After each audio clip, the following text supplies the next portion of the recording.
people see him as this free, risk taker, reckless sort of guy. But you've pointed out that that's not true about Richard Branson in this case. One of those stories I love about Branson is when he had the idea to start Virgin Atlantic airline, right? The minimum that you need to start transatlantic service is a Boeing 747. Okay? It's a couple of $100 million, right? And Branson got Virgin Atlantic off the ground with no money. So what he did is he calls directory assistants in the United States, 555-1212, in Seattle, 206-555-1212, asks for the number for Boeing. Okay, gets the number for Boeing, calls the main switchboard and says, I'd like to lease a 747 that you guys might have hanging around that you're not using. They hang up on him. Right. Okay, keeps calling them. And finally, the lady at switchboard says, let me transfer you to someone who can get rid of you properly, right?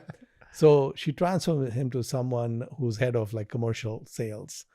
And so this guy tells him, listen, Mr. Branson, in every country, we have one customer.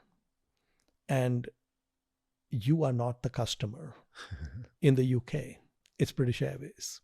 And so therefore, there's nothing to talk about. So Richard tells him, listen, I agree with you, that's fine, but just humor me for a second.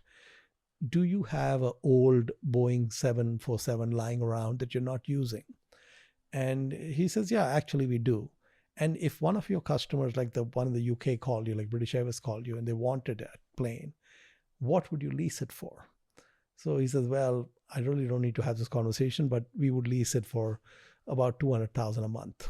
Okay, $200,000 or $300,000 a month. And Branson was able to convince Boeing to lease him that 747 because it was sitting and doing nothing. Right. Then when he set up Virgin Atlantic, he said, you get paid for all the future flights in advance because people buy tickets. So the plane's going to fly in April. People already bought tickets in February. Right. So you say, I got cash coming in 2 months, 3 months before the plane's going to fly. And I'm going to pay for the fuel 30 days after that plane lands. Okay. So he had negative working capital, and the lease payment is also in arrears, right? Right. So basically he was able to get Virgin Atlantic off the ground with zero equity, right? Now, the way I look at it is that if you can start an airline with no money, you can start any business with no money. Right. Okay. You just have to replace capital with creative thinking, right? How is it